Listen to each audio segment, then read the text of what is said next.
The second book of Samuel, 2 Samuel chapter 1. After the death of Saul, David returned from his victory over the Amalekites and spent 2 days in Ziklag.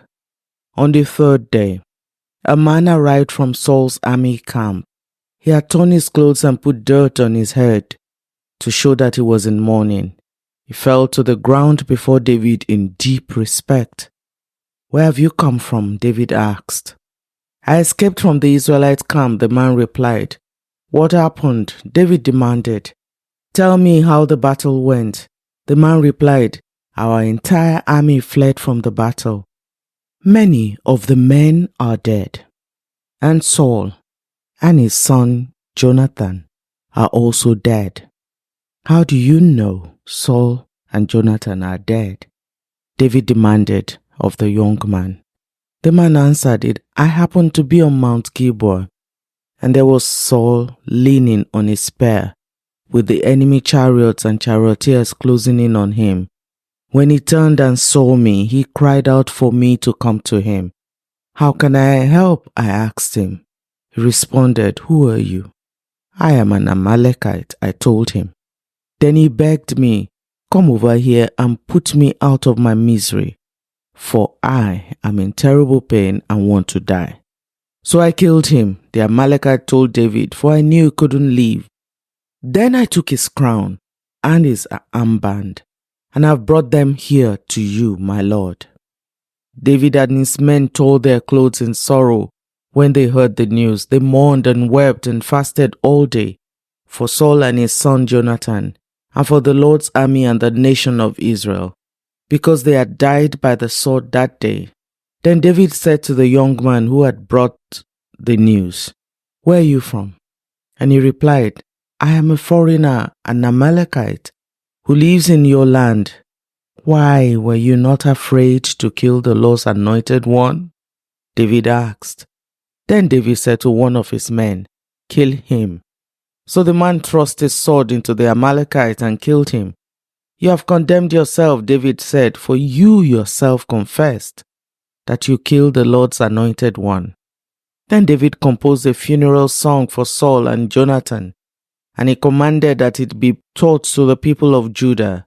It is known as the Song of the Bow, and it is recorded in the book of Jasher. "Your pride and joy, O Israel, lies dead on the hills. Oh, how the mighty heroes are falling. Don't announce the news in Gath. Don't proclaim it in the streets of Ashkelon. All the daughters of the Philistines will rejoice, and the pagans will laugh in triumph. O mountains of Gilboa, let there be no dew or rain upon you, nor fruitful fields producing offerings of grain. For there the shield of the mighty heroes was defiled. The shield of Saul will no longer be anointed with oil. The bow of Jonathan was powerful, and the sword of Saul did its mighty work. They shed the blood of their enemies and pierced the bodies of mighty heroes. How beloved and gracious were Saul and Jonathan. They were together in life and in death. They were swifter than eagles, stronger than lions. O women of Israel, weep for Saul, for he dressed you in luxurious scarlet clothing, in garments decorated with gold. Oh, how the mighty heroes are fallen in battle. Jonathan lies dead on the hills. How I weep for you, my brother Jonathan. Oh, how much I loved you.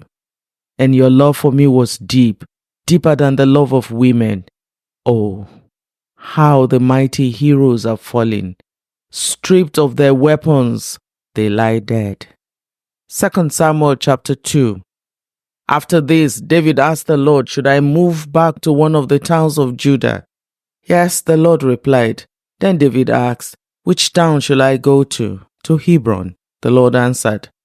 David's 2 wives were Ahinoam from Jezreel and Abigail, the widow of Nabal, from Carmel. So David and his wives and his men and their families all moved to Judah, and they settled in the villages near Hebron. Then the men of Judah came to David and anointed him king over the people of Judah. When David heard that the men of Jabesh Gilead had buried Saul, he sent them this message: May the Lord bless you for being so loyal to your master Saul and giving him a decent burial. May the Lord be loyal to you in return and reward you for his unfailing love, and I too will reward you for what you have done. Now that Saul is dead, I ask you to be my strong and loyal subjects, like the people of Judah who have anointed me as their king. But Abner, son of Ner, the commander of Saul's army, had already gone to Mahanaim with Saul's son Ishbosheth. There he proclaimed Ishbosheth king over Gilead, Jezreel, Ephraim, Benjamin, the land of the Asherites, and all the rest of Israel. Ishbosheth, Saul's son, was 40 years old when he became king, and he ruled from Mahanaim for 2 years. Meanwhile, the people of Judah remained loyal to David. David made Hebron his capital, and he ruled as king of Judah for 7.5 years. One day, Abner led Ishbosheth's troop from Mahanaim to Gibeon. About the same time, Joab, son of Zeruiah, led David's troops out and met them at the pool of Gibeon. The two groups sat down there facing each other from opposite sides of the pool. Then Abner suggested to Joab, Let's have a few of our warriors fight hand to hand here in front of us. All right, Joab agreed. So 12 men were chosen to fight from each side, 12 men of Benjamin representing Ishbosheth son of Saul, and 12 representing David. Each one grabbed his opponent by the hair and thrust his sword into the other side so that all of them died. So this place at Gibeon had been known ever since as a field of swords. A fierce battle followed that day, and Abner and the men of Israel were defeated by the forces of David. Joab, Abishai, and Asahel, the 3 sons of Zeruiah, were among David's forces that day. Asahel could run like a gazelle, and he began chasing Abner. He pursued him relentlessly, not stopping for anything. When Abner looked back and saw him coming, he called out, Is that you, Asahel? Yes, it is, he replied. Go fight someone else, Abner warned. Take on one of the younger men and strip him of his weapons. But Asahel kept right on chasing Abner. Again, Abner shouted to him, Get away from here. I don't want to kill you. How could I ever face your brother Joab again?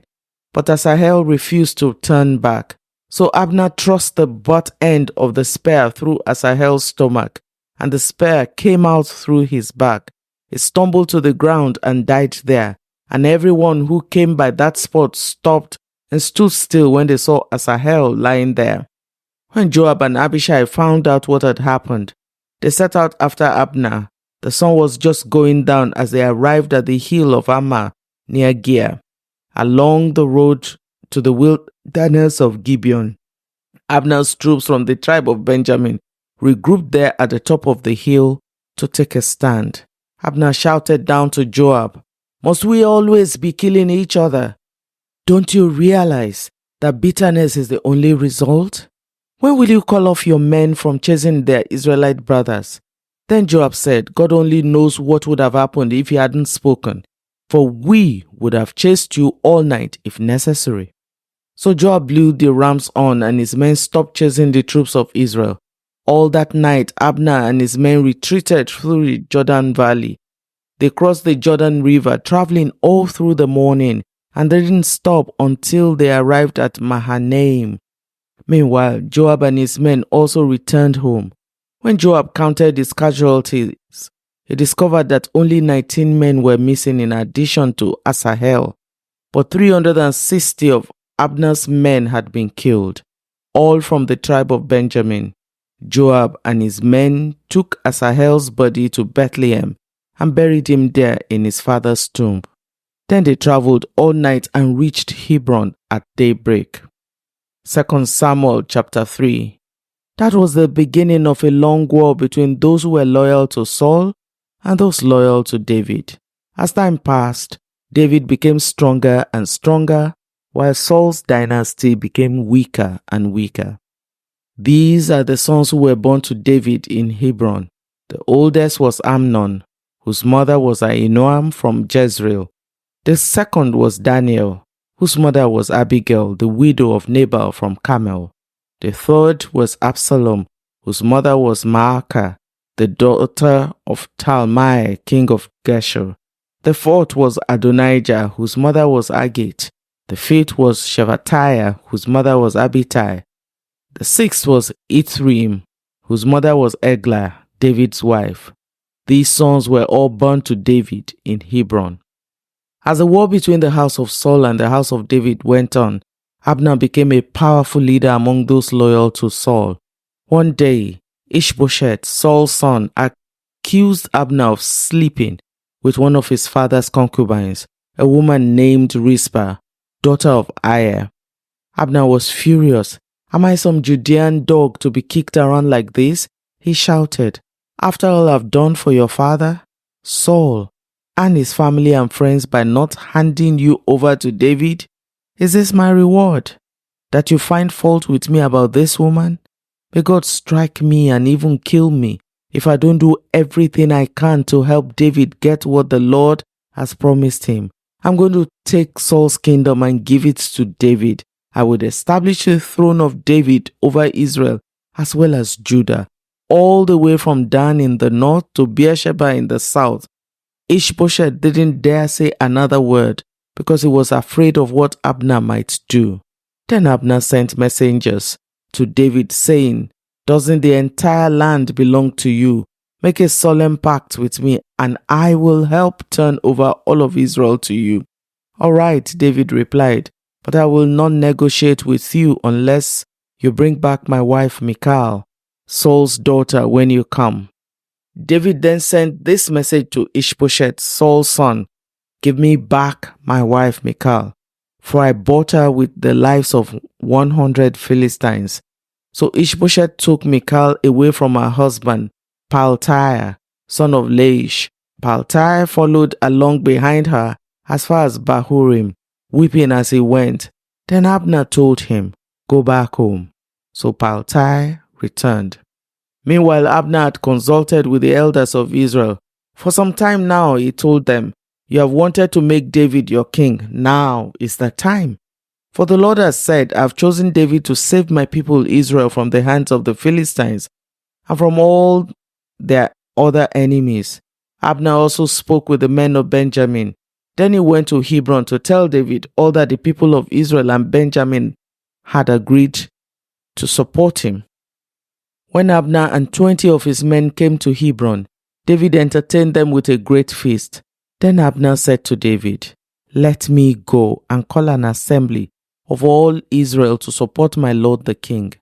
They will make a covenant with you to make you their king, and you will rule over everything your heart desires." So David sent Abner safely on his way. But just after David had sent Abner away in safety, Joab and some of David's troops returned from a raid, bringing much plunder with them. When Joab arrived, he was told that Abner had just been there visiting the king and had been sent away in safety. Joab rushed to the king and demanded, "What have you done?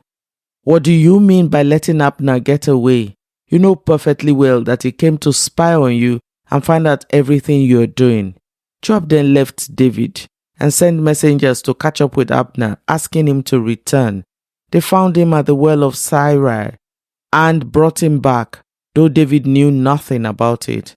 When Abner arrived back at Hebron, Joab took him aside at the gateway as if to speak with him privately. But then he stabbed Abner in the stomach and killed him in revenge for killing his brother Asahel. When David heard about it, he declared, "I vow by the Lord that I and my kingdom are forever innocent of this crime against Abner, son of Ner.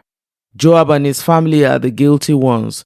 May the family of Joab be cursed in every generation with a man who has open sores or leprosy, or who walks on crutches, or dies by the swords, or begs for food." So Joab and his brother Abishai killed Abner because Abner had killed their brother Asahel at the battle of Gibeon. Then David said to Joab and all those who were with him, "Tear your clothes and put on burlap. Mourn for Abner." And King David himself walked behind the procession to the grave. They buried Abner in Hebron, and the king and all the people wept. at his graveside. Then the king sang this funeral song for Abner. Should Abner have died as fools die? Your hands were not bound, your feet were not chained.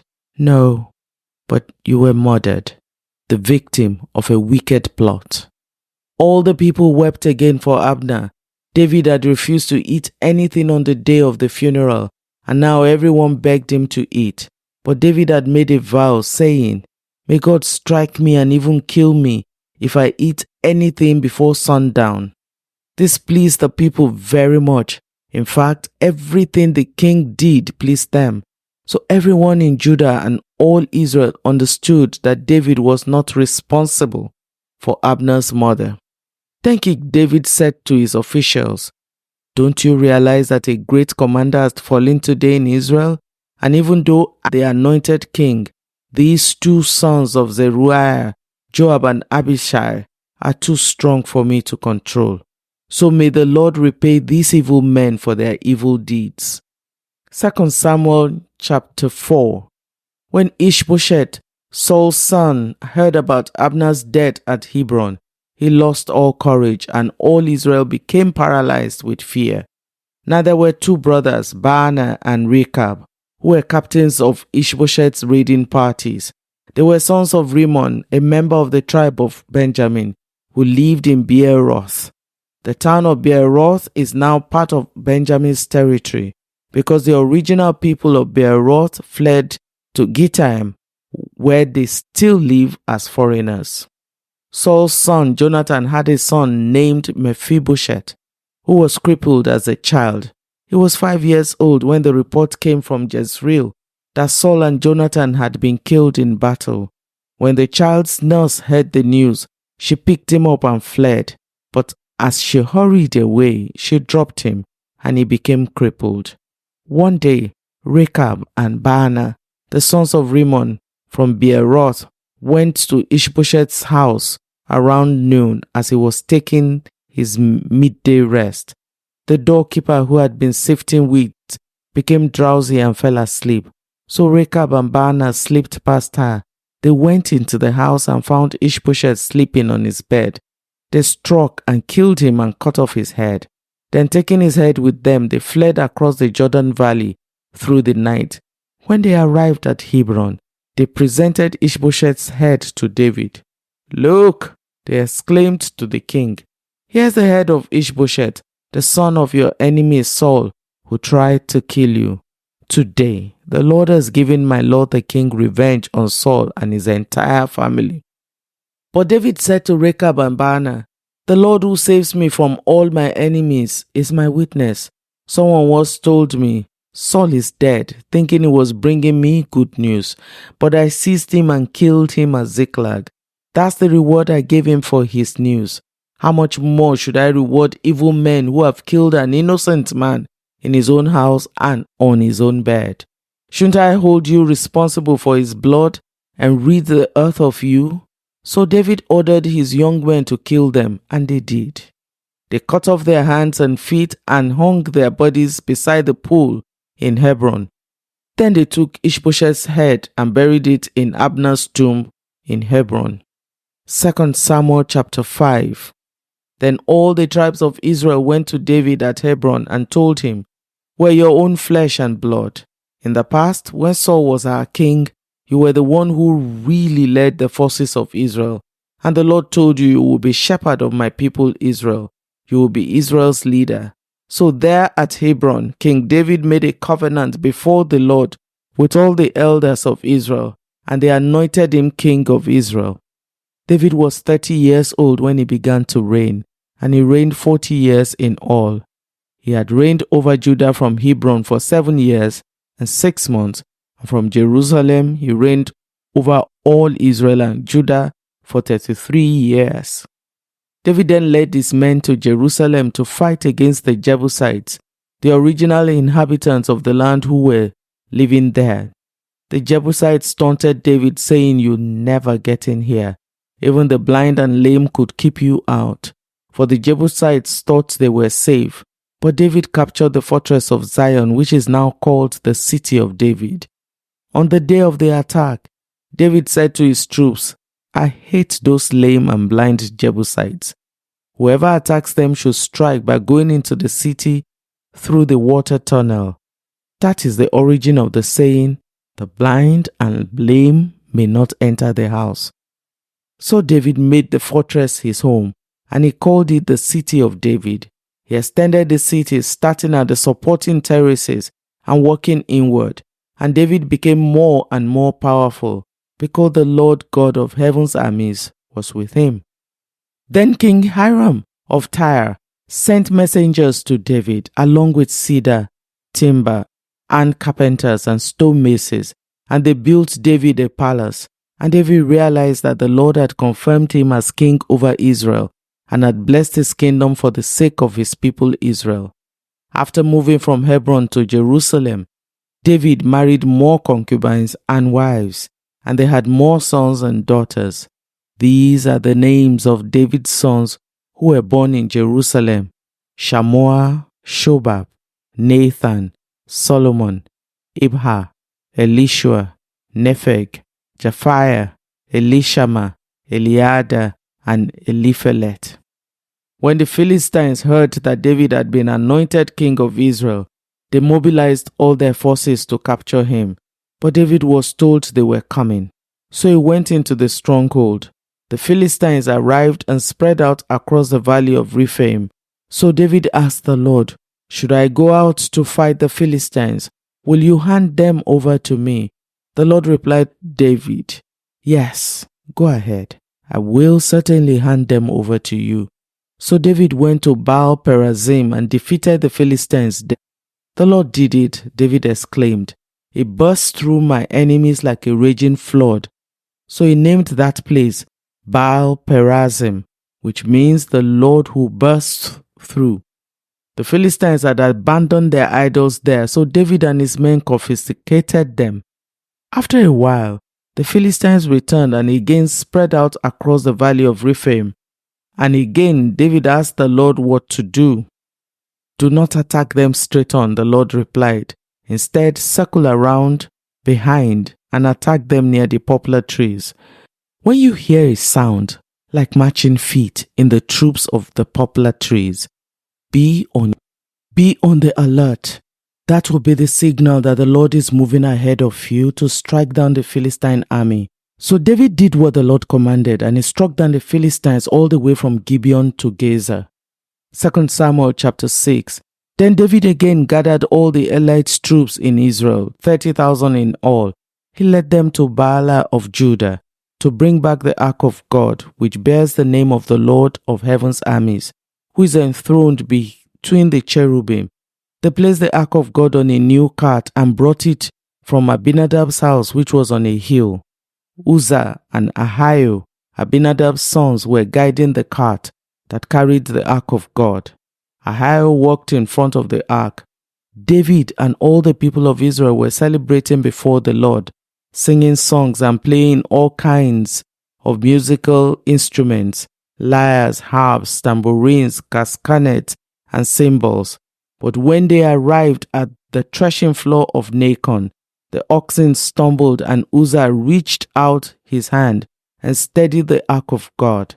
Then the Lord's anger was aroused against Uzzah, and God struck him dead because of this.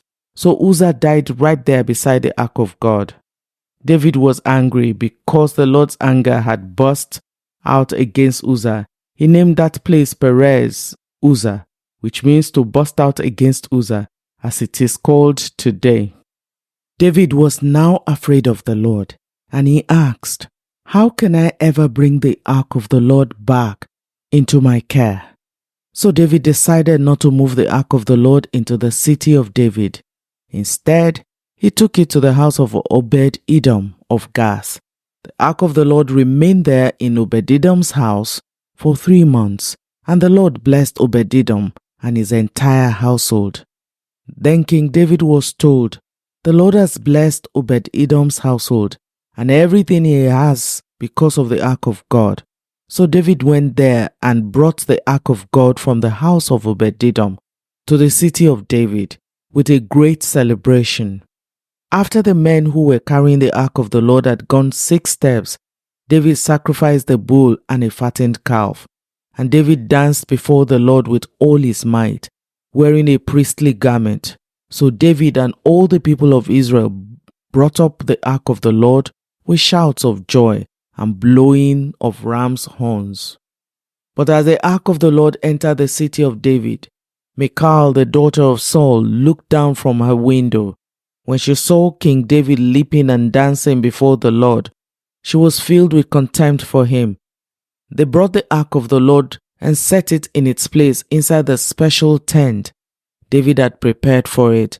And David sacrificed burnt offerings and peace offerings to the Lord.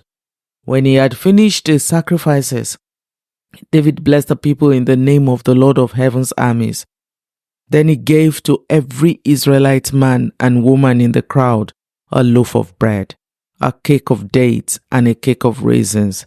Then all the people returned to their homes. When David returned home to bless his own family, Michal, the daughter of Saul, came out to meet him.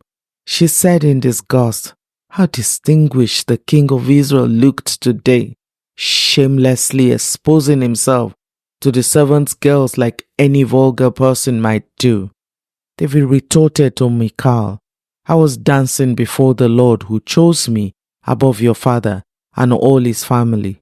He appointed me as the leader of Israel, the people of the Lord, so I celebrate before the Lord. Yes, and I'm willing to look even more foolish than this, even to be humiliated in my own eyes. But those 7 girls you mentioned will indeed think I am distinguished." So Michal, the daughter of Saul, remained childless throughout her entire life. 2 Samuel chapter 7. When King David was settled in his place and the Lord had given him rest from all the surrounding enemies, the king summoned Nathan the prophet. "Look," David said, "I'm living in a beautiful cedar palace, but the ark of God is out there in a tent." Nathan replied to the king, "Go ahead and do whatever you have in mind, for the Lord is with you." But that same night the Lord said to Nathan, "Go and tell my servant David, this is what the Lord has declared. Are you the one to build a house for me to live in? I've never lived in a house. From the day I brought the Israelites out of Egypt until this very day, I've always moved from one place to another with a tent and a tabernacle as my dwelling. Yet, no matter where I have gone with the Israelites, I've never once complained to Israel's tribal leaders, the shepherds of my people Israel. I've never asked them, 'Why haven't you built me a beautiful cedar house?' Now go and say to my servant David, this is what the Lord of heaven's armies has declared. I took you from tending sheep in the pasture and selected you to be the leader of my people Israel. I have been with you wherever you have gone, and I have destroyed all your enemies before your eyes. Now I will make your name as famous as anyone who has ever lived on the earth, and I will provide a homeland for my people Israel, planting them in a secure place where they will never be disturbed. Evil nations won't oppress them as they have done in the past, starting from the time I appointed judges to rule my people Israel. I will give you rest from all your enemies. Furthermore, the Lord declares that He will make a house for you, a dynasty of kings. For when you die and are buried with your ancestors, I will raise up one of your descendants, your own offspring, and I will make his kingdom strong. He is the one who will build a house, a temple for my name, and I will secure his royal throne forever. I will be his father, and he will be my son. If he sins, I will correct and discipline him with a rod, like any father will do. But my favor will not be taken from him, as I took it from Saul, whom I have removed from your sight. Your house and your kingdom will continue before me for all time, and your throne will be secure forever." So Nathan went back to David and told him everything the Lord had said in this vision. Then King David went in and sat before the Lord and prayed, "Who am I, O sovereign Lord? And what is my family that you have brought me this far? And now, sovereign Lord, in addition to everything else, you speak of giving your servant a lasting dynasty. Do you deal with everyone this way, O sovereign Lord? What more can I say to you? You know what your servant is really like, sovereign Lord. Because of your promise and according to your will, you have done all these great things and have made them known to your servant. How great you are, O sovereign Lord! There is no one like you. We have never even heard of another God like you. What other nation on earth is like your people Israel? What other nation? O God, have you redeemed from slavery to be your own people? You made a great name for yourself when you redeemed your people from Egypt. You performed awesome miracles and drove out the nations and gods that stood in their way. You made Israel your very own people forever, and you, O Lord, became their God. And now, O Lord God, I am your servant. Do as you have promised concerning me and my family. Confirm it as a promise that will last forever. And may your name be honored forever, so that everyone will say, the Lord of heaven's armies is God over Israel. And may the house of your servant David continue before you forever. O Lord of heaven's armies, God of Israel, I have been bold enough to pray this prayer to you, because you have revealed all this to your servant, saying, I will build a house for you, a dynasty of kings, for you are God. O sovereign Lord, your words are truth, and you have promised these good things to your servant. And now, may it please you to bless the house of your servant, so that it may continue forever before you. For you have spoken, and when you grant a blessing to your servant, O sovereign Lord, it is an eternal blessing. 2 Samuel chapter 8.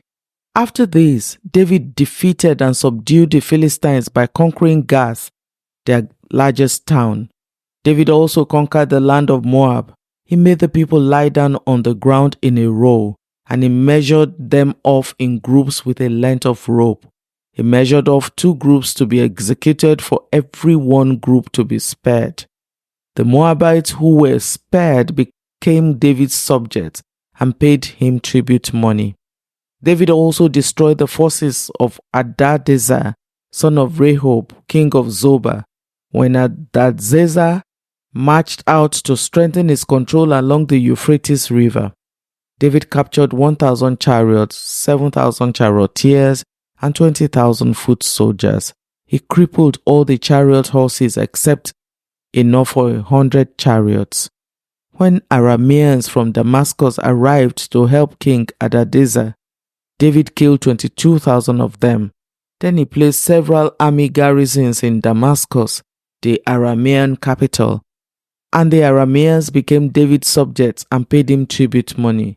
So the Lord made David victorious wherever he went. David brought the gold shields of Hadadezer's officers to Jerusalem along with a large amount of bronze from Hadadezer's towns of Tibah and Berothal. When King Toi of Hamath heard that David had destroyed the entire army of Hadadezer, he sent his son Joram to congratulate King David for a successful campaign. Hadadezer and Toi had been enemies and were often at war. Joram presented David with many gifts of silver, gold, and bronze.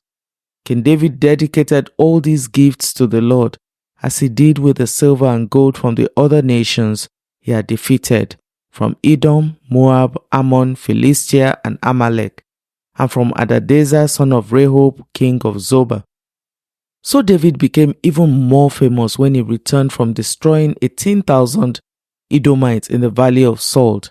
He placed army garrisons throughout Edom, and all the Edomites became David's subjects. In fact, the Lord made David victorious wherever he went. So David reigned over all Israel and did what was just and right for all his people. Joab, son of Zeruiah, was commander of the army. Jehoshaphat, son of Ahilud, was the royal historian. Zadok, son of Ahitub, and Ahimelech, son of Abiathar, were the priests. Seraiah was the court secretary. Benaiah, son of Jehoiada, was captain of the king's bodyguard, and David's sons served as priestly leaders. 2 Samuel chapter 9. One day David asked, "Is anyone in Saul's family still alive? Anyone to whom I can show kindness for Jonathan's sake?" He summoned a man named Ziba, who had been one of Saul's servants. "Are you Ziba?" the king asked. "Yes, sir, I am," Ziba replied. The king then asked him, "Is anyone still alive from Saul's family? If so, I want to show God's kindness to them." Ziba replied, "Yes, one of Jonathan's sons is still alive. He's crippled in both feet." "Where is he?" the king asked. "In Lo-debar," Ziba told him, "at the home of Machir, son of Ammiel." So David sent for him and brought him from Machir's home. His name was Mephibosheth. He was Jonathan's son and Saul's grandson. When he came to David, he bowed low to the ground in deep respect. David said, "Greetings, Mephibosheth." Mephibosheth replied, "I am your servant." "Don't be afraid," David said. "I intend to show kindness to you because of my promise to your father Jonathan. I will give you all the property that once belonged to your grandfather Saul, and you will eat here with me at the king's table."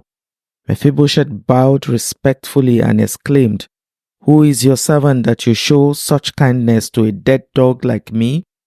Then the king summoned Saul's servant Ziba and said, "I've given your master's grandson everything that belonged to Saul and his family. You and your sons and servants are to farm the land for him, to produce food for your master's household. But Mephibosheth, your servant's grandson, will eat here at my table." Ziba had 15 sons and 20 servants. Ziba replied, "Yes, my lord, the king.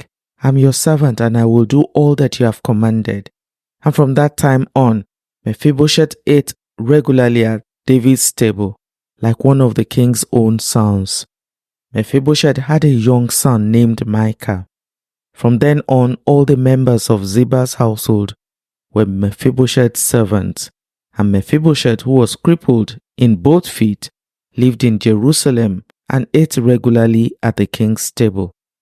2 Samuel chapter 10. Sometime after this, King Nahash of the Ammonites died, and his son Hanun became king. David said, "I'm going to show loyalty to Hanun just as his father, Nahash, was always loyal to me." So David sent ambassadors to express sympathy to Hanun about his father's death. But when David's ambassadors arrived in the land of Ammon, the Ammonite commanders said to Hanun, their master, "Do you really think these men are coming here to honor your father? No. David has sent them to spy out the city so they can come in and conquer it."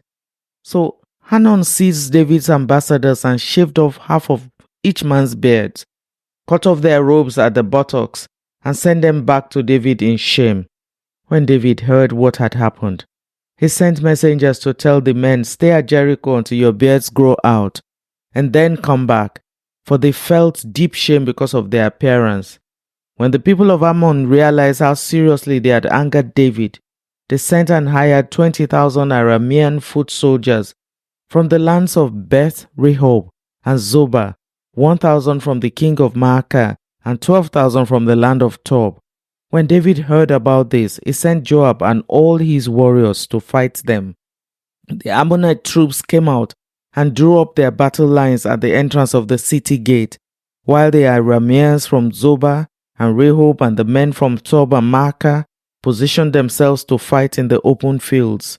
When Joab saw that he would have to fight on both the front and the rear, he chose some of the Israelite troops and placed them under his personal command to fight the Arameans in the fields. He left the rest of the army under the command of his brother Abishai, who was to attack the Ammonites. "If the Arameans are too strong for me, then come over and help me," Joab told his brother. "And if the Ammonites are too strong for you, I will come and help you. Be courageous. Let us fight bravely for our people and the cities of our God. May the Lord's will be done." When Joab and his troops attacked, the Arameans began to run away. And when the Ammonites saw the Arameans running, they ran from Abishai and retreated into the city.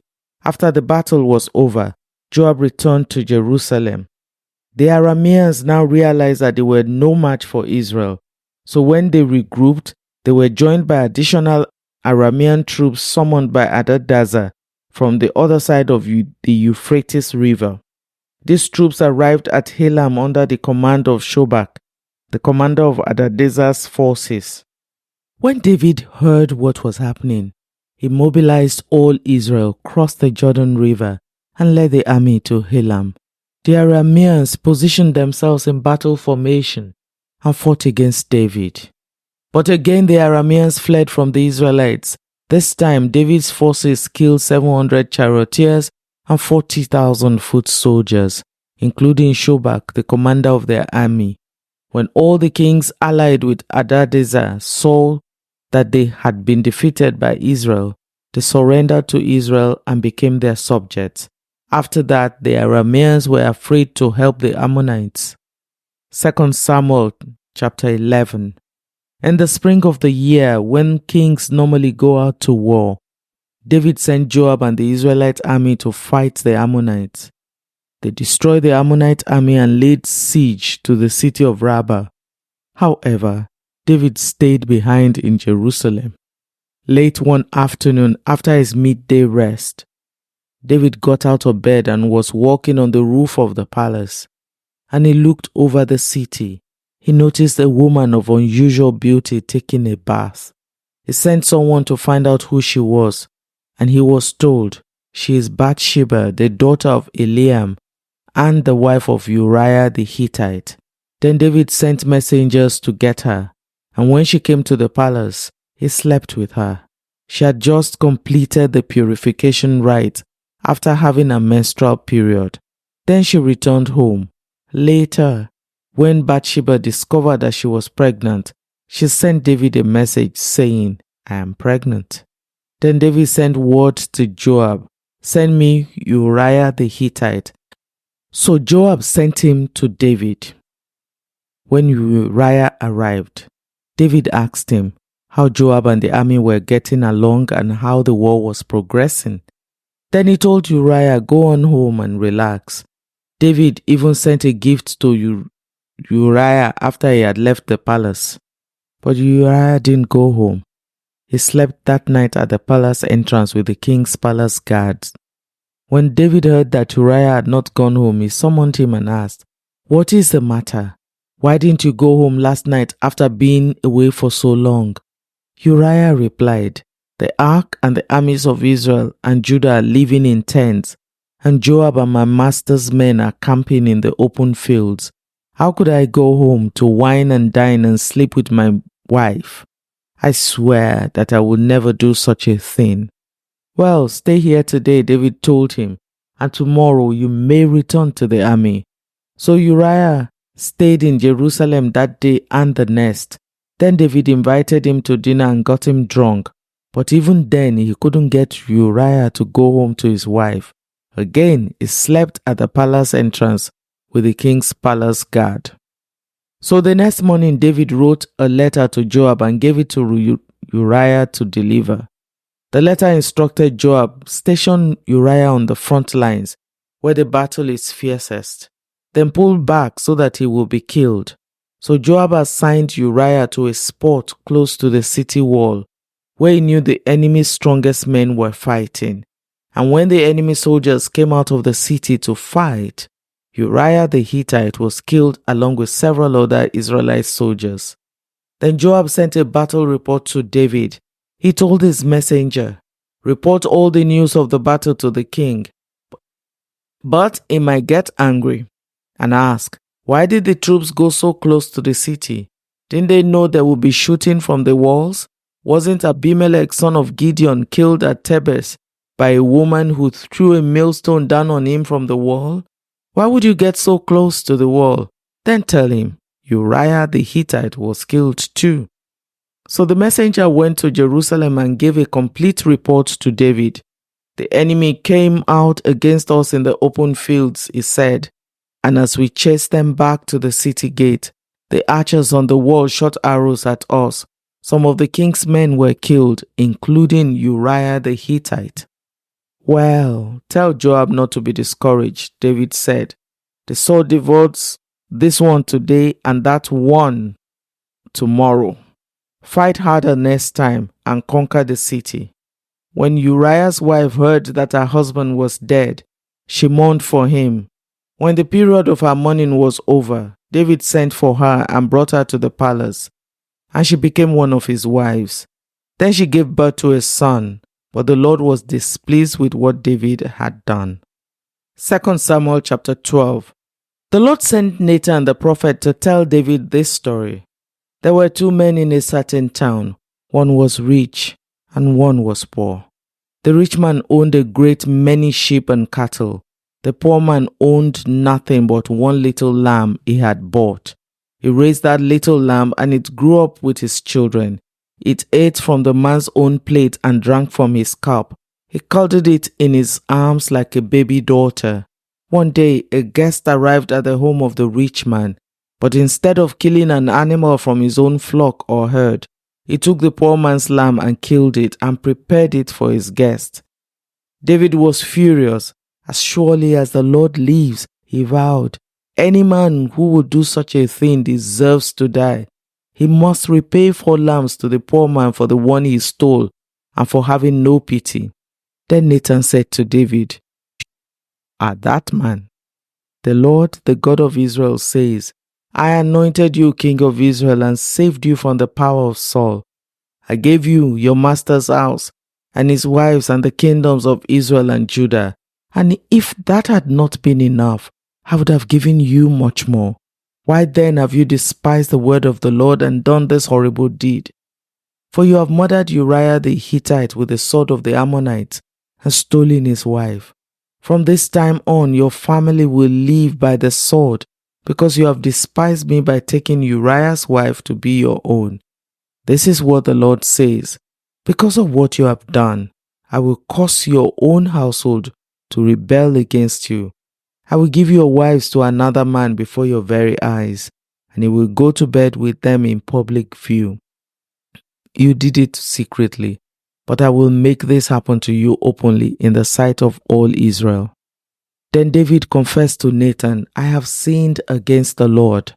Nathan replied, yes, but the Lord has forgiven you, and you won't die for this sin.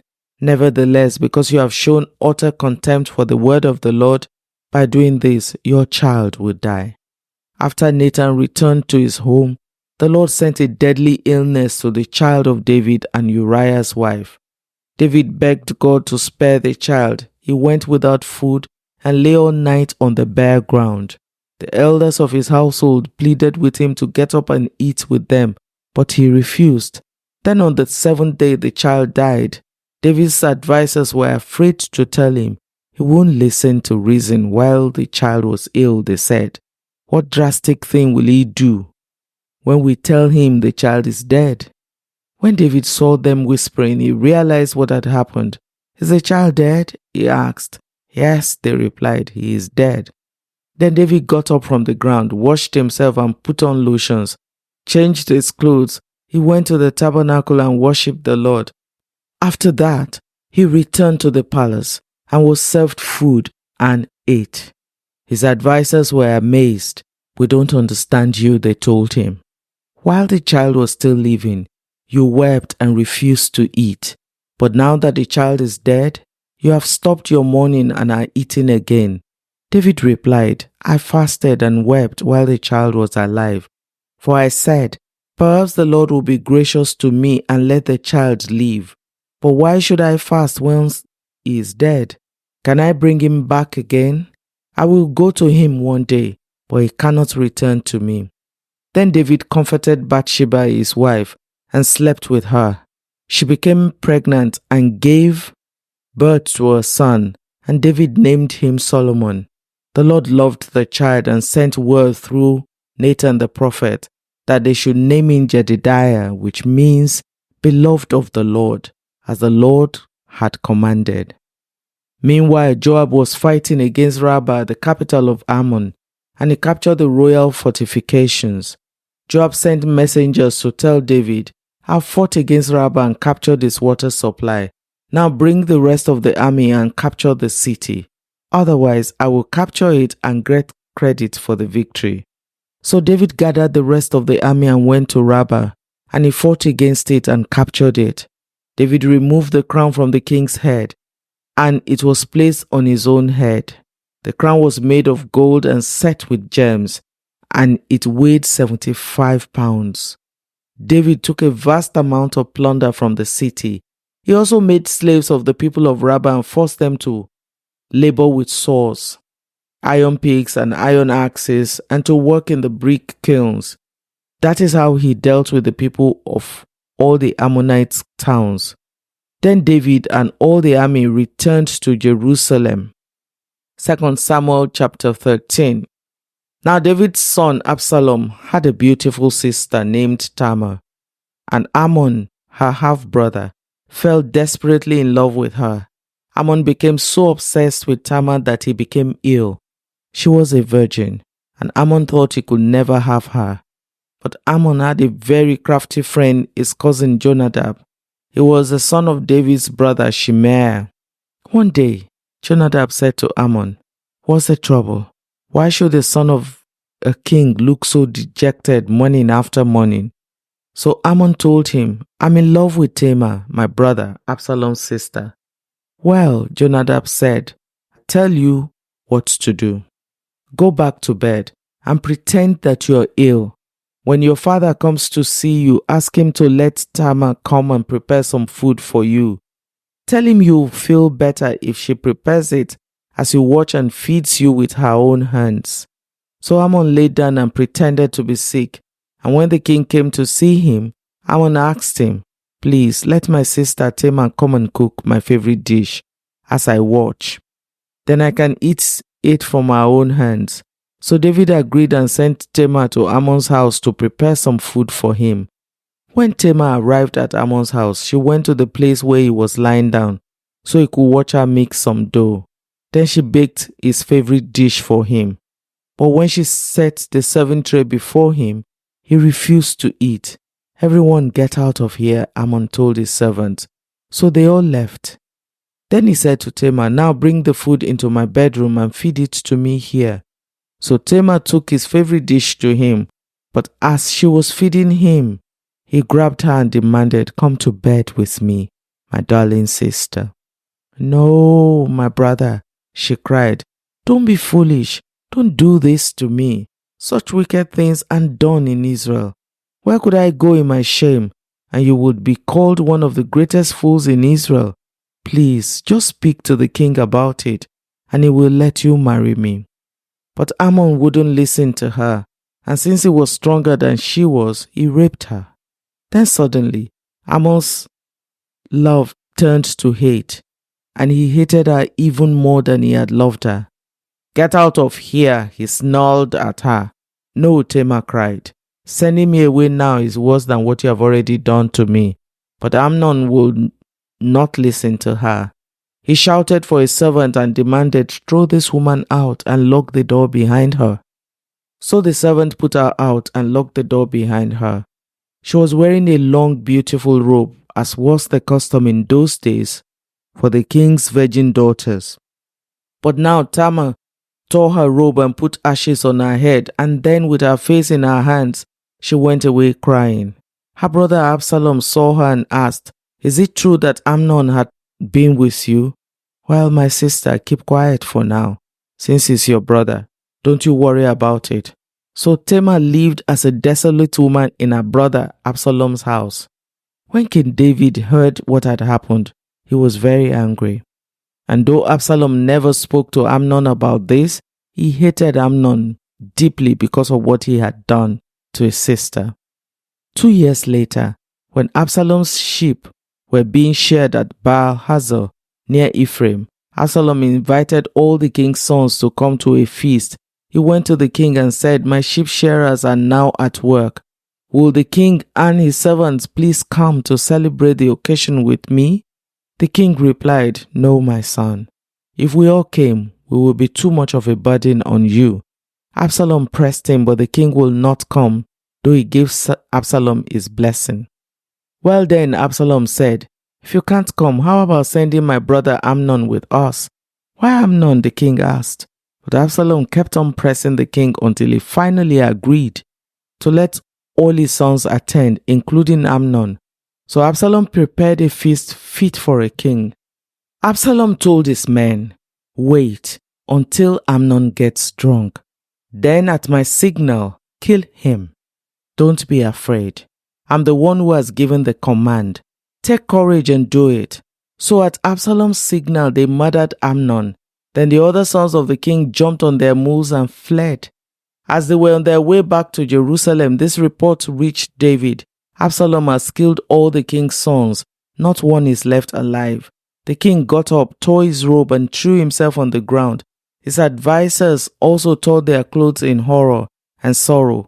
But just then, Jonadab, the son of David's brother, Shimei, arrived and said, "No, don't believe that all the king's sons have been killed. It was only Amnon. Absalom had been plotting this ever since Amnon raped his sister Tamar. No, my lord, the king, your sons aren't all dead. It was only Amnon." Meanwhile, Absalom escaped. Then the watchman on the Jerusalem wall saw a great crowd coming down the hill on the road from the west. He ran to tell the king, "I see a crowd of people coming from Horonaim road along the side of the hill." "Look," Jonadab told the king. "There they are now. The king's sons are coming, just as I said." They soon arrived, weeping and sobbing, and the king and all his servants wept bitterly with them. And David mourned many days for his son Amnon. Absalom fled to his grandfather Talmai, son of Ammihud, king of Geshur. He stayed there in Geshur for 3 years. And King David, now reconciled to Amnon's death, longed to be reunited with his son Absalom. 2 Samuel chapter 14. Joab realized how much the king longed to see Absalom. So he sent for a woman from Tekoa who had a reputation for great wisdom. He said to her, "Pretend that you are in mourning, wear mourning clothes and don't put on lotions. Act like a woman who has been mourning for the dead for a long time. Then go to the king and tell him the story I'm about to tell you." Then Joab told her what to say. When the woman from Tekoa approached the king, she bowed with her face to the ground in deep respect and cried out, "O king, help me." "What's the trouble?" the king asked. "Alas, I'm a widow," she replied. "My husband is dead. My 2 sons had a fight out in the field, and since no one was there to stop it, one of them was killed. Now the rest of the family is demanding, 'Let us have your son.' We would execute him for murdering his brother. He doesn't deserve to inherit his family property. They want to extinguish the only coal I have left, and my husband's name and family will disappear from the face of the earth. Leave it to me," the king told her. "Go home, and I'll see to it that no one touches him." "Oh, thank you, my lord the king," the woman from Tekoa replied. "If you are criticized for helping me, let the blame fall on me and on my father's house, and let the king and his throne be innocent. If anyone objects," the king said, "bring him to me. I can assure you he will never harm you again." Then she said, "Please swear to me by the Lord your God that you won't let anyone take vengeance against my son. I want no more bloodshed." "As surely as the Lord lives," he replied, "not a hair on your son's head will be disturbed." "Please allow me to ask one more thing of my lord the king," she said. "Go ahead and speak," he responded. She replied, "Why don't you do as much for the people of God as you have promised to do for me? You have convicted yourself in making this decision because you have refused to bring home your own banished son. All of us must die eventually. Our lives are like water spilled out on the ground, which cannot be gathered up again. But God does not just sweep life away. Instead, He devises ways to bring us back when we have been separated from Him. I've come to plead with my lord the king because people have threatened me. I said to myself, perhaps the king will listen to me and rescue us from those who could cut us off from the inheritance God has given us. Yes, my lord the king will give us peace of mind again. I know that you are like an angel of God in discerning good from evil. May the Lord your God be with you." "I must know one thing," the king replied, "and tell me the truth." "Yes, my lord the king," she responded, "Did Joab put you up to this?" And the woman replied, "My lord the king, how can I deny it? Nobody can hide anything from you. Yes, Joab sent me and told me what to say. He did it to place the matter before you in a different light. But you are as wise as an angel of God, and you understand everything that happens among us." So the king sent for Joab and told him, "All right, go and bring back the young man Absalom." Joab bowed with his face to the ground in deep respect and said, "At last I know that I have gained your approval, my lord the king, for you have granted me this request." Then Joab went to Geshur and brought Absalom back to Jerusalem. But the king gave this order: "Absalom may go to his own house, but he must never come into my presence."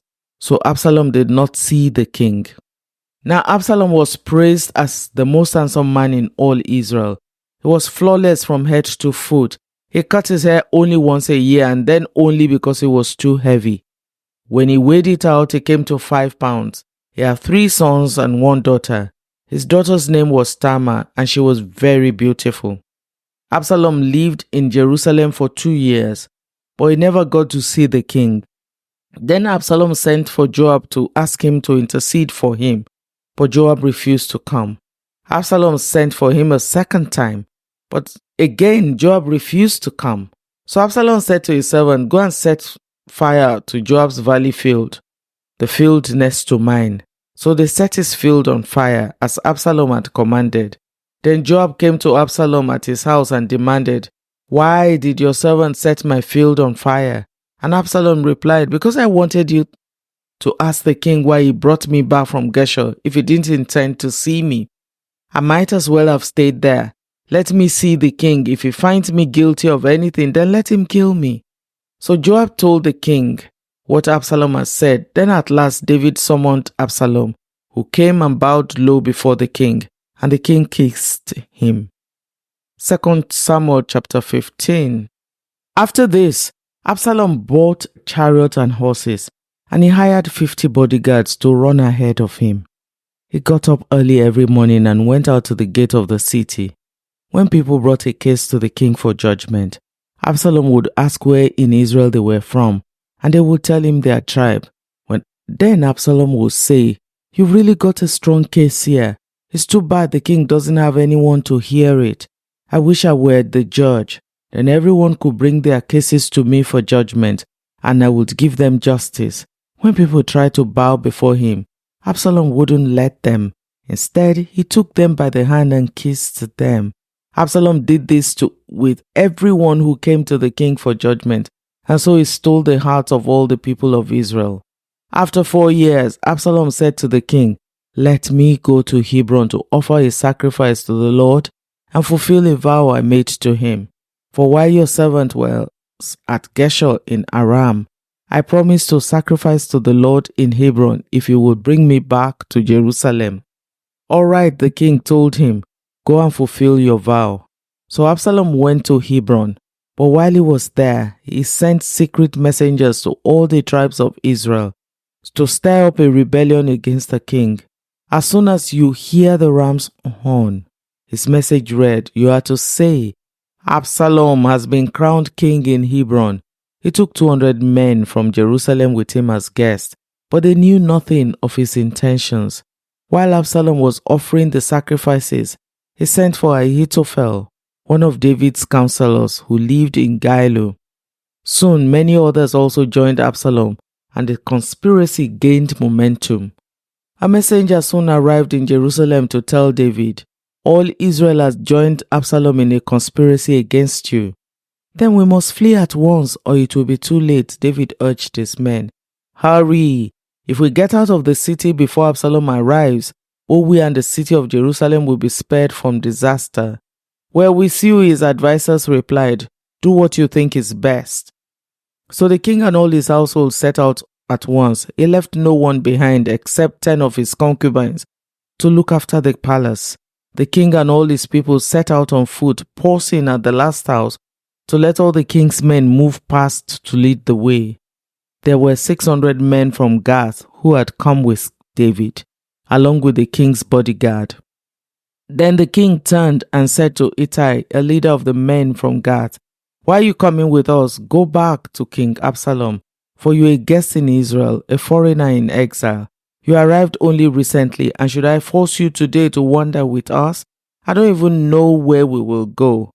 Go on back and take your kinsmen with you, and may the Lord show you his unfailing love and faithfulness."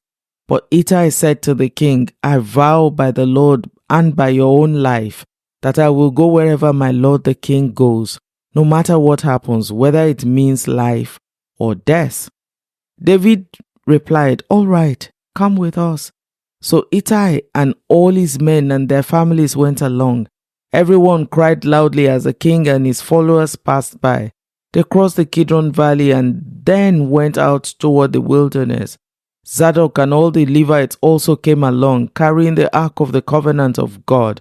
They set down the ark of God, and Abiathar offered sacrifices until everyone had passed out of the city. Then the king instructed Zadok to take the ark of God back into the city. "If the Lord sees fit," David said, "he will bring me back to see the ark and the tabernacle again. But if he is true with me, then let him do what seems best to him." The king also told Zadok the priest, "Look, here is my plan. You and Abiathar should return quietly to the city with your son Ahimaaz and Abiathar's son Jonathan. I will stop at the shallows of the Jordan River and wait there for a report from you."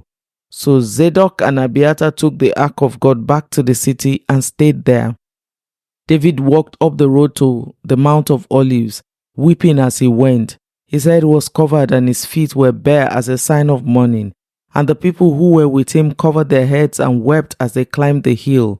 When someone told David that his advisor Ahithophel was now backing Absalom, David prayed, "O Lord, let Ahithophel give Absalom foolish advice."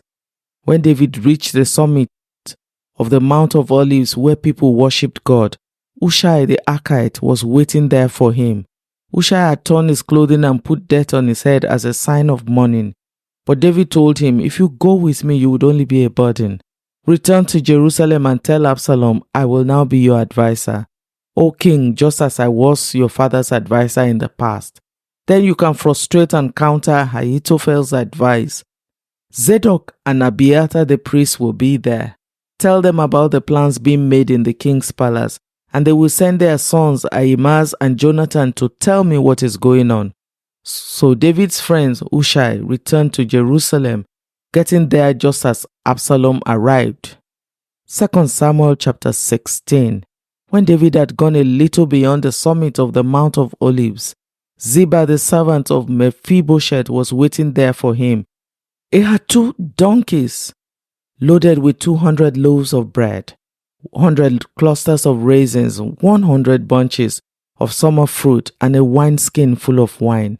"What are these for?" the king asked Ziba. Ziba replied, "The donkeys are for the king's people to ride on, and the bread and summer fruit are for the young men to eat. The wine is for those who become exhausted in the wilderness." "And where is Mephibosheth, Saul's grandson?" the king asked him. "He stayed in Jerusalem," Ziba replied. "He said, 'Today I will get back the kingdom of my grandfather Saul.'" In that case, the king told Ziba, "I give you everything Mephibosheth owns." "I bow before you," Ziba replied. "May I always be pleasing to you, my lord the king." As King David came to Bahurim, a man came out of the village cursing them. It was Shemaiah, son of Gera, from the same clan as Saul's family. He threw stones at the king and king's officers and all the mighty warriors who surrounded him. "Get out of here, you murderer, you scoundrel," he shouted at David. "The Lord is paying you back for all the bloodshed in Saul's clan. You stole his throne, and now the Lord has given it to your son Absalom. At last, you will taste some of your own medicine, for you are a murderer." "Why should this dead dog curse my lord the king?" Abishai, son of Zeruiah, demanded. "Let me go over and cut off his head." "No, kings," the king said. "Who asked your opinion, you sons of Zeruiah? If the Lord had told him to curse me, who are you to stop him?" Then David said to Abishai and to all his servants, "My own son is trying to kill me. Doesn't this relative of Saul have even more reason to do so? Leave him alone and let him curse. For the Lord has told him to do it, and perhaps the Lord will see that I am being wronged and will bless me because of these curses today." So David and his men continued down the road, and Shimei kept pace with them on a nearby hillside, cursing and throwing stones and dirt at David. The king and all who were with him grew weary along the way, so they rested when they reached the Jordan River. Meanwhile, Absalom and all the army of Israel arrived at Jerusalem, accompanied by Ahithophel. When David's friend Hushai the Archite arrived, he went immediately to see Absalom. "Long live the king," he exclaimed. "Long live the king." "Is this the way you treat your friend David?" Absalom asked him. "Why aren't you with him?" "I'm here because I belong to the man who is chosen by the Lord and by all the men of Israel," Hushai replied. "And anyway, why shouldn't I serve you? Just as I was your father's advisor, now I will be your advisor." Then Absalom turned to Ahithophel and asked him, "What should I do next?" Ahithophel told him, "Go and sleep with your father's concubines, for he has left them here to look after the palace. Then all Israel will know that you have insulted your father beyond hope of reconciliation, and they will throw their support to you." So they set up a tent on the palace roof where everyone could see it, and Absalom went in and had sex with his father's concubines. Absalom followed Ahithophel's advice, just as David had done. For every word Ahithophel spoke seemed as wise as though it had come directly from the mouth of God. 2 Samuel chapter 17. Now Ahithophel urged Absalom, "Let me choose 12,000 men to start out after David tonight. I will catch up with him while he is weary and discouraged. He and his troops will panic and everyone will run away. Then I will kill only the king, and I will bring all the people back to you as a bride returns to her husband. After all, it's only one man's life that you seek. Then you will be at peace with all the people." This plan seemed good to Absalom and to all the elders of Israel. But then Absalom said, "Bring in Hushai the Archite. Let's see what he thinks about this." When Hushai arrived, Absalom told him what Ahithophel had said. Then he asked, "What is your opinion? Should we follow Ahithophel's advice? If not, what do you suggest?" Well, Hushai replied to Absalom, "This time Ahithophel had made a mistake. You know your father and his men. They are mighty warriors. Right now they are as enraged as a mother bear who has been robbed of her cubs. And remember that your father is an experienced man of war. He won't be spending the night among the troops. He has probably already hidden in some pit or cave. And when he comes out and attacks and a few of your men fall, there will be panic among your troops, and the word will spread that Absalom's men are being slaughtered. Then even the bravest soldiers, though they have the heart of a lion, will be paralyzed with fear.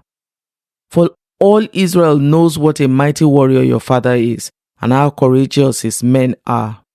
I recommend that you mobilize the entire army of Israel, bringing them from as far away as Dan in the north and Beersheba in the south. That way you would have an army as numerous as the sand of the seashore, and I advise that you personally lead the troops. When we find David, we'll follow him like dew falls on the ground. Then neither he nor any of his men will be left alive. And if David were to escape into some town, you would have all Israel there at your command.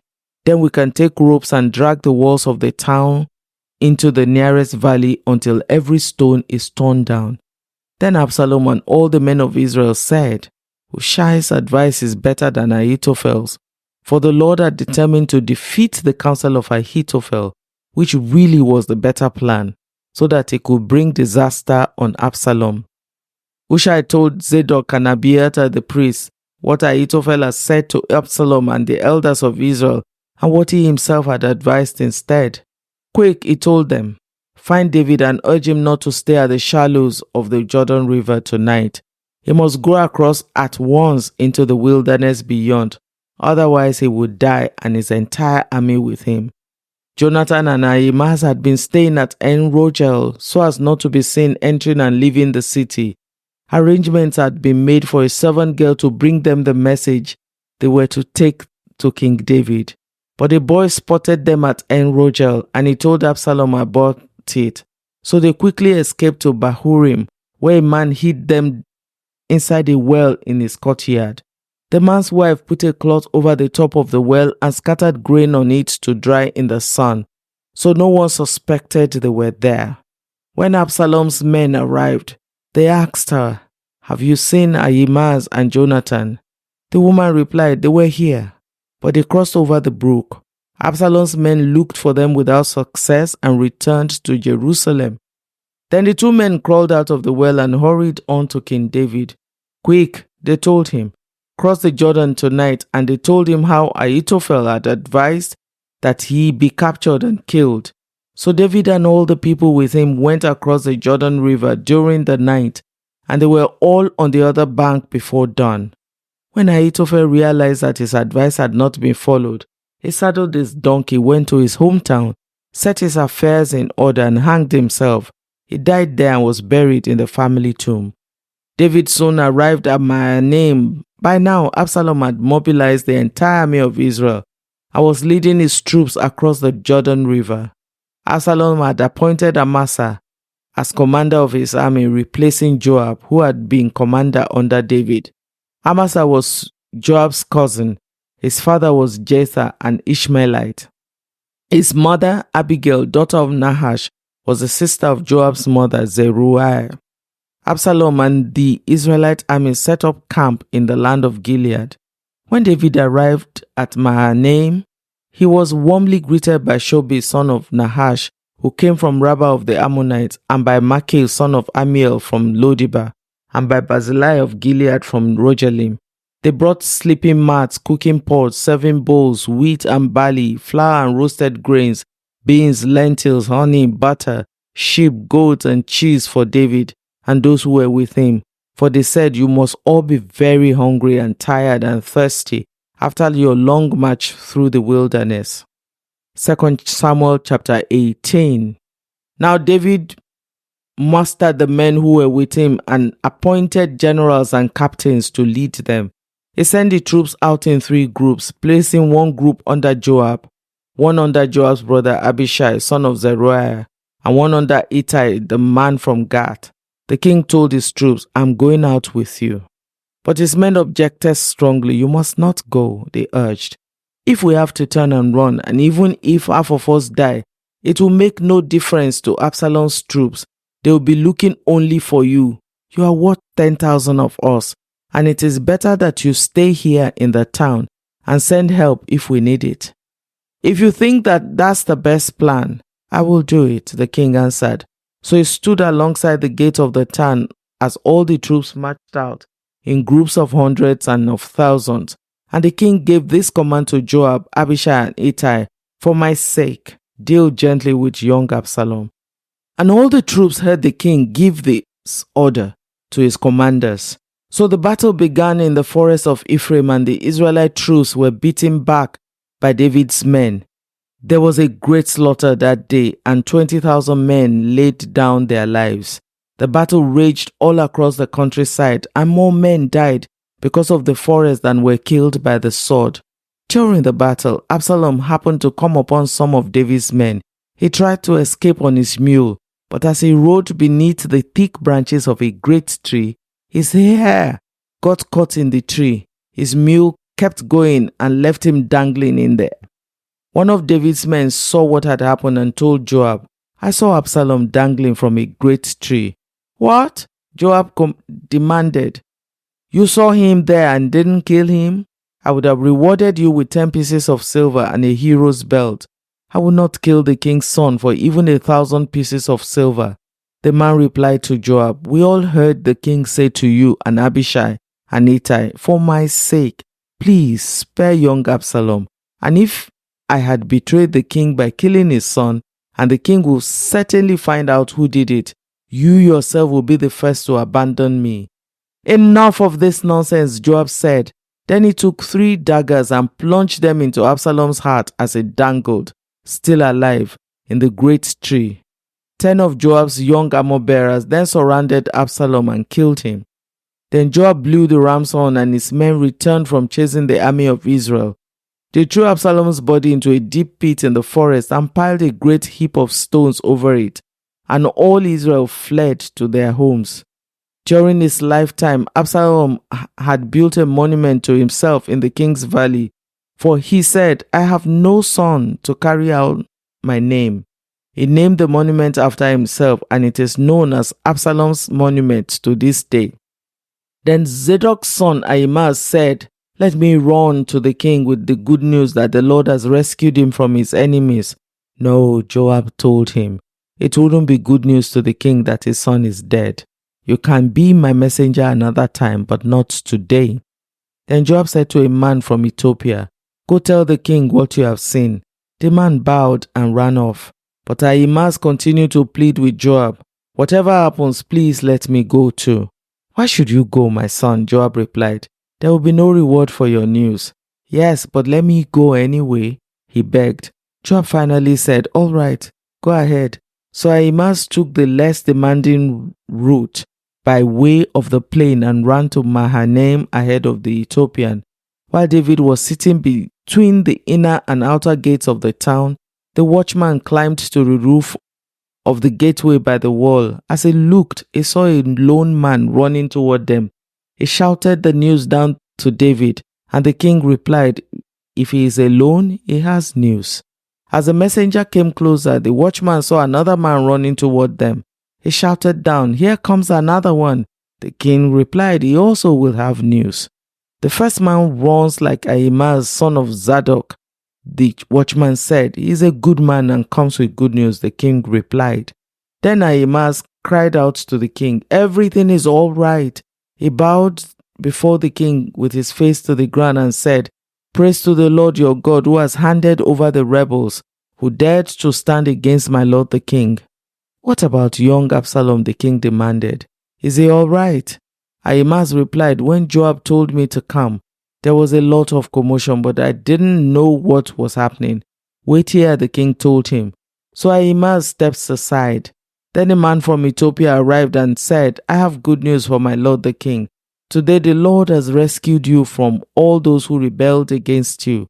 What about young Absalom? The king demanded. Is he all right? And the Ethiopian replied, may all your enemies, my lord the king, both now and in the future, share the fate of that young man. The king was overcome with emotion. He went up to the room over the gateway and burst into tears. And as he went, he cried, oh, my son Absalom, my son Absalom, if only I had died instead of you. Oh, Absalom, my son, my son. 2 Samuel chapter 19. Word soon reached Joab that the king was weeping and mourning for Absalom. As all the people heard of the king's deep grief for his son, the joy of that day's victory was turned into deep sadness. They crept back into the town that day as though they were ashamed and had deserted a battle. The king covered his face with his hands and kept on crying, oh, my son Absalom, oh, Absalom, my son, my son. Then Joab went to the king's room and said to him, we saved your life today, and the lives of your sons, your daughters, and your wives and concubines. Yet you act like this, making us feel ashamed of ourselves. You seem to love those who hate you and hate those who love you. You have made it clear today that your commanders and troops mean nothing to you. It seems that if Absalom had lived and all of us had died, you would be pleased. Now go out there and congratulate your troops, for I swear by the Lord that if you don't go out, not a single one of them will remain here tonight. Then you will be worse off than ever before. So the king went out and took his seat at the town gate. And as the news spread throughout the town, it was there everyone went with him. Meanwhile, the Israelites who had supported Absalom fled to their homes. And throughout all the tribes of Israel, there was much discussion and argument going on. The people were saying, the king rescued us from our enemies and saved us from the Philistines, but Absalom chased him out of the country. Now Absalom, whom we anointed to rule over us, is dead. Why not ask King David to come back and be our king again? Then King David sent Zadok and Abiathar the priest to say to the elders of Judah, why are you the last ones to welcome back the king into his palace? For I have heard that all Israel is ready. You are my relatives, my own tribe, my own flesh and blood. So why are you the last ones to welcome back the king?" And David told them to tell Amasa, "Since you are my own flesh and blood, like Joab, may God strike me and even kill me if I do not appoint you as commander of my army in his place." Then Amasa convinced all the men of Judah, and they responded unanimously. They sent word to the king, "Return to us and bring back all who are with you." So the king started back to Jerusalem, and when he arrived at the Jordan River, the people of Judah came to Gilgal to meet him and escort him across the river. Shimei, son of Gera, the man from Mahurim in Benjamin, hurried across with the men of Judah to welcome King David. 1,000 other men from the tribe of Benjamin were with him, including Ziba, the chief servant of the house of Saul, and Ziba's 15 sons and 20 servants. They rushed down to the Jordan to meet the king. They crossed the shallows of the Jordan to bring the king's household across the river, helping him in every way they could. As the king was about to cross the river, Shimei fell down before him. "My lord the king, please forgive me," he pleaded. "Forget the terrible thing your servant did when you left Jerusalem. May the king put it out of his mind. I know how much I sinned. This is why I've come here today, the very first person in all of Israel to greet my lord the king." Then Abishai, son of Zeruiah, said, "Shimei should die. Then, for he cursed the Lord's anointed king. Who has your opinion, you sons of Zeruiah?" David exclaimed, "Why have you become my adversary today? This is not a day for execution, for today I am once again the king of Israel." Then turning to Shimei, David vowed, "Your life will be spared." Now Mephibosheth, Saul's grandson, came down from Jerusalem to meet the king. He had not cared for his feet, trimmed his beard, or washed his clothes since the day the king left Jerusalem. "Why didn't you come with me, Mephibosheth?" the king asked him. Mephibosheth replied, "My lord the king, my servant Ziba deceived me. I told him, 'Saddle my donkey so I can go with the king, for as you know, I am crippled.' Ziba slandered me by saying that I refused to come. But I know that my lord the king is like an angel of God, so do what you think is best. All my relatives and I could expect only death from you, my lord. But instead you have honored me by allowing me to eat at your own table. What more can I ask?" "You've said enough." David replied, "I've decided that you and Ziba will divide your land equally between you." "Give him all of it," Mephibosheth said. "I'm content just to have you safely back again, my lord the king." Barzillai of Gilead had come down from Rogelim to escort the king across the Jordan. He was very old, 80 years of age, and very wealthy. He was the one who had provided food for the king during his stay in Mahanaim. "Come across with me and live in Jerusalem," the king said to Barzillai. "I will take care of you there." "No," he replied, "I'm far too old to go with the king to Jerusalem. I'm 80 years old today and I can no longer enjoy anything. Food and wine are no longer tasty, and I cannot hear the singers as they sing. I would only be a burden to my lord the king. Just go across the Jordan River with the king. It's all the honor I need. Then let me return again to die in my own town, where my father and mother are buried. But here is your servant, my son Kimham. Let him go with my lord the king and receive whatever you want to give him." Good, the king agreed. "Kimham will go with me, and I will help him in any way you would like. And I will do for you anything you want." So all the people crossed the Jordan with the king. After David had blessed Barzillai and kissed him, Barzillai returned to his own home. The king then crossed over to Gilgal, taking Kimham with him. All the troops of Judah and half the troops of Israel escorted the king on his way. But all the men of Israel complained to the king. "The men of Judah stole the king and didn't give us the honor of helping to take you, your household, and all your men across the Jordan." The men of Judah replied, "The king is one of our own kinsmen. Why should this make you angry? We haven't eaten any of the king's food or received any special favors." "But there are 10 tribes in Israel," the others replied. "So we have 10 times as much right to the king as you do. What right do you have to treat us with such contempt? Weren't we the first to speak of bringing him back to be our king again?" The argument continued back and forth, and the men of Judah spoke even more harshly than the men of Israel. 2 Samuel chapter 20. There happened to be a troublemaker there named Sheba, son of Bichri, a man from the tribe of Benjamin. Sheba blew a ram's horn and began to chant, "Down with the dynasty of David, we have no interest in the son of Jesse. Come on, you men of Israel, back to your homes." So all the men of Israel deserted David and followed Sheba, son of Bichri. But the men of Judah stayed with their king and escorted him from the Jordan River to Jerusalem.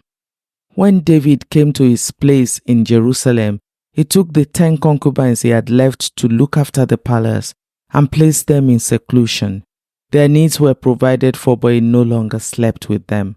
So each of them lived like a widow until she died. Then the king told Amasa, "Mobilize the army of Judah within 3 days and report back at that time." So Amasa went out to notify Judah, but it took him longer than the time he had been given. Then David said to Abishai, "Sheba, son of Bichri, is going to hurt us more than Absalom did.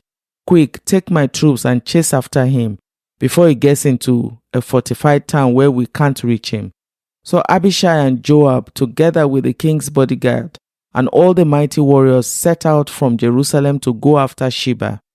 As they arrived at the great stone in Gibeon, Amasa met them. Joab was wearing his military tunic with a dagger strapped to his belt.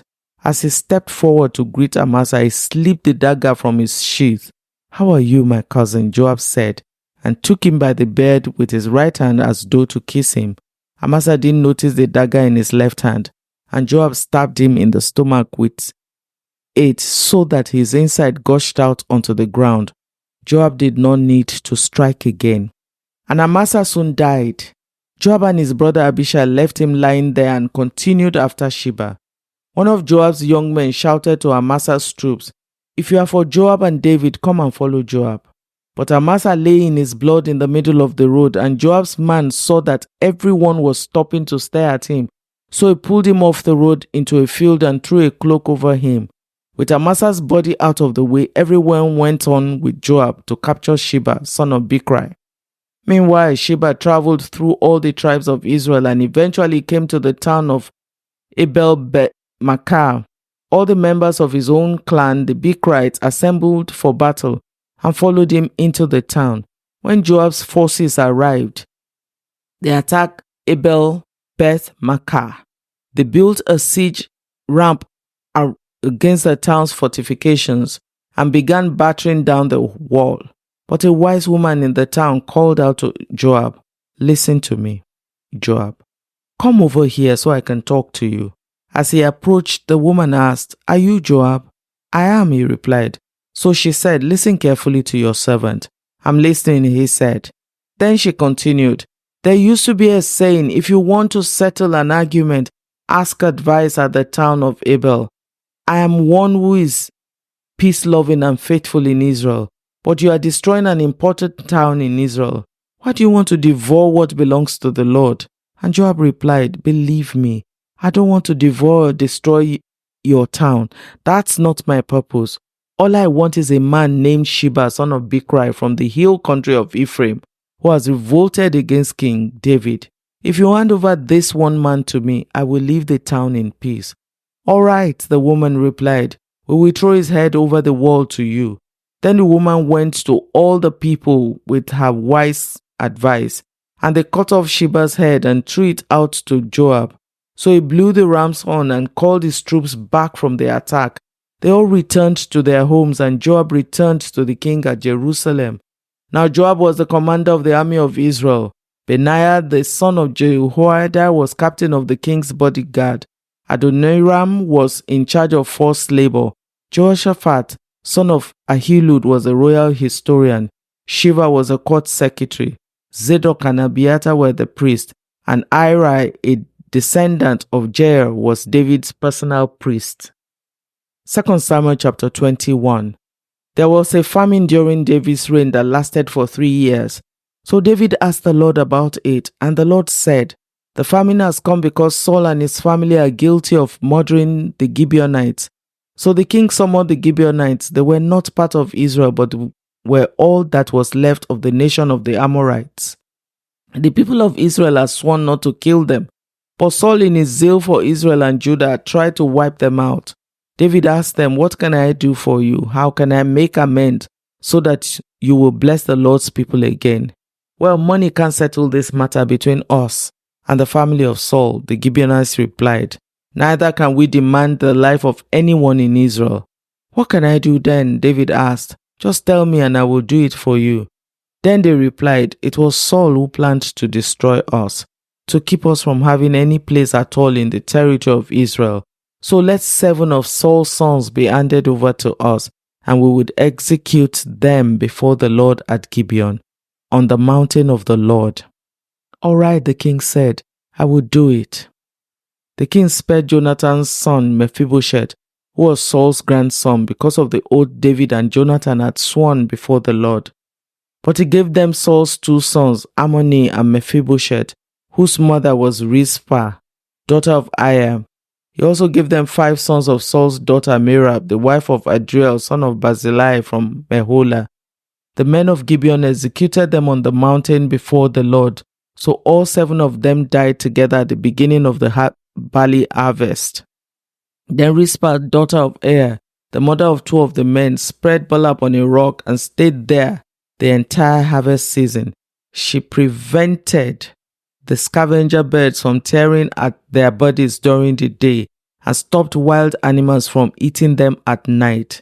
When David learned what Rizpah, Saul's concubine, had done, he went to the people of Jabez Gilead and retrieved the bones of Saul and his son Jonathan.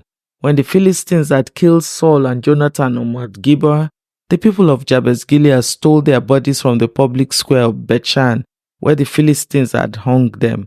So David obtained the bones of Saul and Jonathan, as well as the bones of the men the Gibeonites had executed.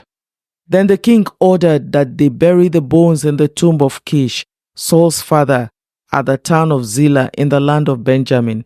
After that, God ended the famine in the land. Once again, the Philistines were at war with Israel, and when David and his men were in the thick of battle, David became weak and exhausted. Ishbenob was a descendant of the giants. His bronze spearhead weighed more than 7 pounds, and he was armed with a new sword. He had cornered David and was about to kill him, but Abishai, son of Zeruiah, came to David's rescue and killed the Philistine. Then David's men declared, "You are not going out to battle with us again. Why are you snuffing out the light of Israel?" After this, there was another battle against the Philistines at Gob. As they fought, Sibbecai from Hushai killed Saph, another descendant of the giants. During another battle at Gob, Elhanan, son of Jair from Bethlehem, killed the brother of Goliath of Gath. The handle of his spear was as thick as a weaver's beam. In another battle with the Philistines at Gath, they encountered a huge man with 6 fingers on each hand and 6 toes on each foot, 24 in all, who was also a descendant of the giants. But when he defied and taunted Israel, he was killed by Jonathan, the son of David's brother Shimei. These 4 Philistines were descendants of the giants of Gath, but David and his warriors killed them. 2 Samuel chapter 22. David sang this song to the Lord on the day the Lord rescued him from all his enemies and from Saul. He sang, "The Lord is my rock, my fortress, and my savior. My God is my rock in whom I find protection. He is my shield, the power that saves me, and my place of safety. He is my refuge, my savior, the one who saves me from violence. I called on the Lord, who is worthy of praise, and he saved me from my enemies. The waves of death overwhelmed me. Floods of destruction swept over me. The grave wrapped its ropes around me. Death laid a trap in my path. But in my distress, I cried out to the Lord. Yes, I cried to my God for help. He heard me from his sanctuary. My cry reached his ears. Then the earth quaked and trembled. The foundations of the heavens shook. They quaked because of his anger. Smoke poured from his nostrils. Fierce flames leaped from his mouth. Glowing coals blazed forth from him. He opened the heavens and came down. Dark storm clouds were beneath his feet. Mounted on a mighty angelic being, he flew, soaring on the wings of the wind. He shrouded himself in darkness, veiling his approach with dense rain clouds. A great brightness shone around him, and burning coals blazed forth. The Lord thundered from heaven. The voice of the Most High resounded. He shot arrows and scattered his enemies. His lightning flashed, and they were confused. Then at the command of the Lord, at the blast of his breath, the bottom of the sea could be seen, and the foundations of the earth were laid bare. He reached down from heaven and rescued me. He drew me out of deep waters. He rescued me from my powerful enemies, from those who hated me and were too strong for me. They attacked me at a moment when I was in distress, but the Lord supported me. He led me to a place of safety. He rescued me because He delights in me. The Lord rewarded me for doing right. He restored me because of my innocence. For I kept the ways of the Lord. I have not turned from my God to follow evil. I followed all His regulations. I have never abandoned His decrees. I'm blameless before God. I have kept myself from sin. The Lord rewarded me for doing right. He has seen my innocence. To the faithful, you show yourself faithful. To those with integrity, you show integrity. To the pure, you show yourself pure. But to the crooked, you show yourself shrewd. You rescue the humble, but your eyes watch the proud and humiliate them. O Lord, you are my lamp. The Lord lights up my darkness. In your strength, I can crush an army. With my God, I can scale any wall. God's way is perfect. All the Lord's promises prove true. He is a shield for all who look to Him for protection. For who is God except the Lord? Who but our God is a solid rock? God is my strong fortress, and He makes my way perfect. He makes me as sure-footed as a deer, enabling me to stand on mountain height. He trains my hands for battle. He strengthens my arm to draw a bronze bow. You have given me your shield of victory. Your help has made me great. You have made a wide path for my feet to keep them from slipping. I chased my enemies and destroyed them. I did not stop until they were conquered. I consumed them. I struck them down so they did not get up. They fell beneath my feet. You have armed me with strength for the battle. You have subdued my enemies under my feet. You placed my foot on their necks. I've destroyed all who hated me. They looked for help, but no one came to their rescue. They even cried to the Lord, but He refused to answer. I ground them as fine as the dust of the earth. I trampled them in the gutter like dirt. You gave me victory over my accusers. You preserved me as the ruler over nations. People I don't even know now serve me. Foreign nations cringe before me. As soon as they hear of me, they submit. They all lose their courage and come trembling from their strongholds. The Lord lives. Praise to my rock. May God, the rock of my salvation, be exalted. He is a God who pays back those who harm me. He brings down the nations under me, and He delivers me from my enemies.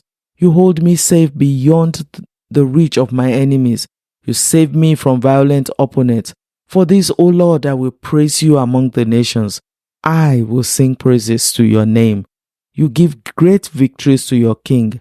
You show unfailing love to Your anointed, David and all his descendants forever. 2 Samuel chapter 23. These are the last words of David. David, the son of Jesse, speaks. David, the man who was raised up so high. David, the man anointed by the God of Jacob. David, the sweet psalmist of Israel. The Spirit of the Lord speaks through me. His words are upon my tongue. The God of Israel spoke. The Rock of Israel said to me, the one who rules righteously, who rules in the fear of God, is like the light of morning at sunrise, like a morning without clouds, like the gleaming of the sun or new grass after rain. Is it not my family God has chosen? Yes, He has made an everlasting covenant with me. His agreement is arranged and guaranteed in every detail. He would ensure my safety and success, but the godless are like the thorns to be thrown away, for they tear the hand that touches them. One must use iron tools to chop them down. They will be totally consumed by fire. These are the names of David's mightiest warriors. The first was Jehoshaphat, the Hakmonite, who was leader of the three mightiest warriors among David's men. He once used a spear to kill 800 enemy warriors in a single battle. Next in rank among the three was Eleazar son of Dodai, a descendant of Ahoah. Once Eleazar and David stood together against the Philistines when the entire Israelite army had fled. He killed Philistines until his hand was too tired to lift his sword, and the Lord gave him a great victory that day. The rest of the army did not return until it was time to collect the plunder. Next in rank was Shammah son of Agi from Hara. One time the Philistines gathered at Lehi and attacked the Israelites in a field full of lentils. The Israelite army fled, but Shammah held his ground in the middle of the field and beat back the Philistines, so the Lord brought about a great victory. Once during the harvest, when David was at the cave of Adullam, the Philistine army was camped in the valley of Rephaim. The three who were among the 30, an elite group among David's fighting men, went down to meet him there. David was staying in the stronghold at the time, and a Philistine detachment had occupied the town of Bethlehem. David remarked longingly to his men, "Oh, how I would love some of that good water from the well by the gate in Bethlehem." So the three broke through the Philistine lines and drew some water from the well by the gate in Bethlehem and brought it back to David. But he refused to drink it. Instead, he poured it out as an offering to the Lord. "The Lord forbid that I should drink this," he exclaimed. "This water is as precious as the blood of these men who risked their lives to bring it to me." So David did not drink it. These are examples of the exploits of the three. Abishai, son of Zeruiah, the brother of Joab, was the leader of the 30. He once used a spear to kill 300 enemy warriors in a single battle. It was by such feats that he became as famous as the three. Abishai was the most famous of the 30 and was their commander, though he was not one of the three. There was also Benaiah, son of Jehoiada, a valiant warrior from Kabzeel. He did many heroic deeds, which included killing 2 champions of Moab. Another time, on a snowy day, he chased a lion down into a pit and killed it, once armed only with a club. He killed an imposing Egyptian warrior who was armed with a spear. Benaiah wrenched the spear from the Egyptian's hand and killed him with it. Deeds like this make Benaiah as famous as the 3 mightiest warriors. He was more honored than the other members of the 30, though he was not one of the 3, and David made him captain of his bodyguard. Other members of the 30 included Asahel, Joab's brother, Elhanan, son of Dodo from Bethlehem, Shammah from Harod, Elika from Harod, Helez from Pelon, Ira, son of Ikesh from Tekoa, Abiezer from Anathoth, Sibekai from Husha, Zalmon from Ahoah, Maharai from Netophah, Heled, son of Baana from Netophah, Ittai, son of Briba from Gibeah in the land of Benjamin, Benaiah from Pirathon, Huriah from Nahalegash, Abialbon from Araba, Azmevat from Bahurim, Eliaba from Shalbon, the sons of Jashben, Jonathan son of Shagi from Harah, Ahiam son of Shara from Arah, Eliphet son of Ahashbai from Maacah, Eliam son of Ahitophel from Gailu, Hezro from Carmel, Parai from Abba, Igal son of Nathan from Zobah, Banai from Gad, Zelek from Ammon, Naarai from Beeroth, the armor-bearer of Joab's son of Zeruiah, Ira from Jatil, Gareb from Jatil, Uriah the Hittite. There were 37 in all. 2 Samuel chapter 24. Once again, the anger of the Lord burned against Israel, and he caused David to harm them by taking a census. "Go and count the people of Israel and Judah," the Lord told him. So the king said to Joab and the commanders of the army, "Take a census for all the tribes of Israel, from Dan in the north to Beersheba in the south, so I may know how many people there are." But Joab replied to the king, "May the Lord your God let you live to see 100 times as many people as there are now. But why, my lord the king, do you want to do this?" But the king insisted that they take the census.